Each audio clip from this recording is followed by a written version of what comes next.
নমস্কার সমস্ত দর্শক মন্ডলী, সমস্ত শিক্ষক শিক্ষিকাবৃন্দ। আগামীকাল হাজারো শিক্ষক নামছে রাজপথে। আইনি লড়াইয়ের পাশাপাশি আন্দোলনের ডাক দিয়েছে বিভিন্ন শিক্ষক সংগঠন। চাকরি বাঁচানোর জন্য শিক্ষক সমাজ রাজপথে। সুপ্রিম কোর্টের ঐতিহাসিক রায়, সেই রায়ের জেরে পশ্চিমবঙ্গের শিক্ষক সমাজ এক অভূতপূর্ব সংকটের মুখোমুখি। 1 সেপ্টেম্বর 2025 এক রায়ে বলা হয়েছে, যে সমস্ত শিক্ষকের নিয়োগ বিজ্ঞপ্তি 27 জুলাই 2011 আগে প্রকাশ হয়েছে, তাদেরকে আগামী 2 বছরের মধ্যে টিচার এলিজিবিলিটি টেস্ট উত্তীর্ণ হতে হবে, অন্যথায় চাকরি হারানোর আশঙ্কা রয়েছে। চাকরি হারাতে হবে, ম্যান্ডেটরি রিটায়ারমেন্ট করিয়ে দেবে। এই চাকরি হারানোর আশঙ্কায় হাজার হাজার শিক্ষক শিক্ষিকা ভুগছে। এই রায়ের বিরুদ্ধেই এবার বৃহত্তর আন্দোলনের পথে নামতে চলেছে রাজ্যের শিক্ষক সংগঠনগুলো। সুপ্রিম কোর্টের নির্দেশ অনুসারে 1 সেপ্টেম্বর 2025 থেকে পরবর্তী 2 বছরের মধ্যে সংশ্লিষ্ট শিক্ষকদের টেট পাস ম্যান্ডেটরি।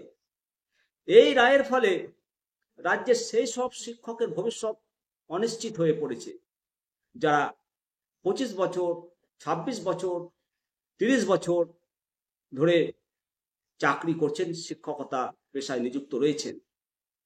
শিক্ষক মহলে এই রায়কে কেন্দ্র করে ব্যাপক উদ্বেগ এবং ক্ষোভের সঞ্চার হয়েছে। এই রায় শুধুমাত্র দীর্ঘদিনের অভিজ্ঞতাকে অসম্মান করে না, এটি একটি অবিচার। এই রায়ের বিরুদ্ধে আইনি এবং রাজপথের লড়াই দুটোই শুরু করেছে শিক্ষক সংগঠনগুলো। সংগ্রামী যৌথ মঞ্চের আহ্বায়ক এবং Usthi united primary teachers welfare association UUPTWA অন্যতম মুখ ভাস্কর ঘোষ, উনি জানিয়েছেন যে ইতিমধ্যেই সুপ্রিম কোর্টে একটা রিভিউ পিটিশন দায়ের করেছেন শিক্ষকদের পক্ষে সওয়াল করার জন্য। দেশের অন্যতম সেরা আইনজীবী মাননীয় গোপাল সুব্রমণিয়ামকে নিযুক্ত করা হয়েছে।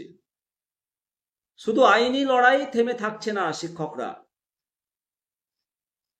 ইউনাইটেড প্রাইমারি টিচার্স ওয়েলফেয়ার অ্যাসোসিয়েশনের ডাকে এক গণ আন্দোলনের ডাক দেওয়া হয়েছে। এই গণ আন্দোলন আগামীকাল 15 অক্টোবর 2025 কলকাতার রাজা সুবোধ মল্লিক স্কোয়ার থেকে শুরু হবে বেলা 12টার সময়। এই প্রতিবাদ মিছিল রানী রাসমণি রোড পর্যন্ত যাবে। সেখান থেকে দুটি প্রতিনিধি দল মাননীয় রাজ্যপাল এবং প্রাথমিক শিক্ষা পর্ষদের কাছে ডেপুটেশন জমা দেবে। ভাস্কর ঘোষের কথায় রাস্তার আন্দোলনটা শুরু হলো। যদি আইনি পথে সুরাহা না মেলে, যদি এরপরেও রিভিউ পিটিশনের পর যদি সুরাহা না মেলে, তবে সংসদকে আইন সংশোধন করতে বাধ্য করার জন্য দেশ জুড়ে বৃহত্তর আন্দোলন গড়ে তোলা হবে। শিক্ষকদের যে মূল দাবিগুলো কি কি সেটা জানা দরকার। অত্যন্ত গুরুত্বপূর্ণ দাবি রয়েছে। শিক্ষকদের আন্দোলনের মূলত 3টি প্রধান দাবির উপর ভিত্তি করেই এই আন্দোলন গড়ে উঠছে। প্রথম দাবি হলো রেট্রোস্পেকটিভ এফেক্ট, এটা বাতিল করতে হবে। অতীতে প্রণীত কোনো আইনের ভিত্তিতে বর্তমানের সিদ্ধান্ত কার্যকর করা যাবে না। অভিজ্ঞতার মূল্যায়ন করতে হবে। দ্বিতীয় দাবি, দীর্ঘ সময় ধরে যে সমস্ত শিক্ষকগণ শিক্ষকতা করছেন, 20 বছর, 25 বছর, এমনকি 30 বছর পর্যন্ত, অভিজ্ঞতার যথাযথ স্বীকৃতি দিতে হবে তাদেরকে। মনে রাখতে হবে অভিজ্ঞতার বিকল্প কিছু নেই। 3 নম্বর দাবি, RTE অ্যাক্ট 2009 এই আইনের সংশোধন, প্রয়োজনে right two education act RTE আইন সংশোধন করে শিক্ষকদের স্বার্থ রক্ষা করতে হবে। এই যে দাবিগুলো 3 দফা দাবি, এর ফলে ভবিষ্যৎ যে পথ শিক্ষক সংগঠনগুলো এই দাবিগুলো আদায় করতে স্পষ্ট হুঁশিয়ারি দিয়েছে যে আগামীকাল যে আন্দোলন কলকাতার রাজপথে শুরু হলো সেটা সূচনা মাত্র, ভূমিকা মাত্র।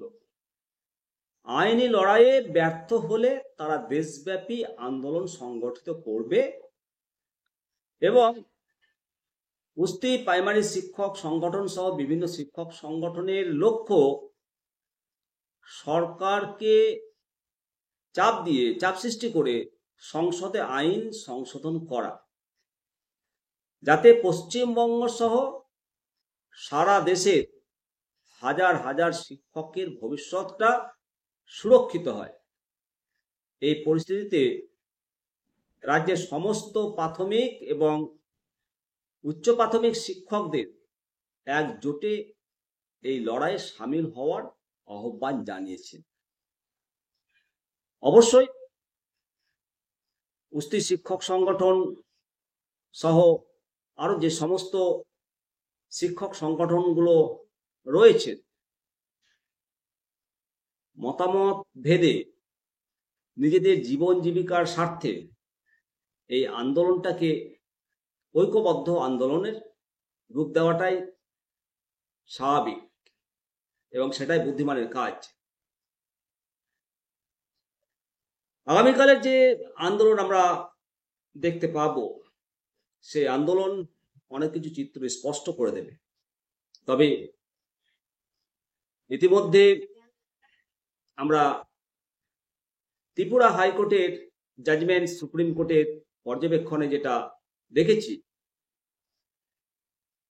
রিভিউ মামলার হিয়ারিং একটা গুরুত্বপূর্ণ মোড়ে গেছে। রিভিউ মামলার হিয়ারিং গুলো হবে সম্ভবত দীপাবলির ছুটির পর নভেম্বর মাসে এই হিয়ারিং গুলো হবে। সেই হিয়ারিং এ কি হয় আশা করা যায় পজিটিভ কিছু আসতে পারে।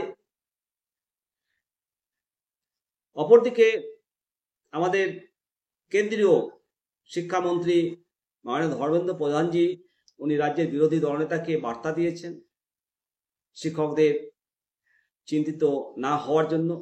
আমরা আশা করব খুব দ্রুত কেন্দ্রীয় শিক্ষামন্ত্রী মাননীয় ধর্মেন্দ্র প্রধানজি, আমাদের যশস্বী প্রধানমন্ত্রী মাননীয় নরেন্দ্র মোদীজি শিক্ষকদের স্বার্থ রক্ষা করার জন্য, দেশব্যাপী শিক্ষক সমাজ যে সংকটে পড়েছে তাদেরকে রক্ষা করার জন্য উপযুক্ত পদক্ষেপ গ্রহণ করবেন। অবশ্যই সমস্ত শিক্ষক মন্ডলী আপনাদের মতামত অবশ্যই শেয়ার করবেন। ভালো থাকবেন। জয় হিন্দ, জয় ভারত।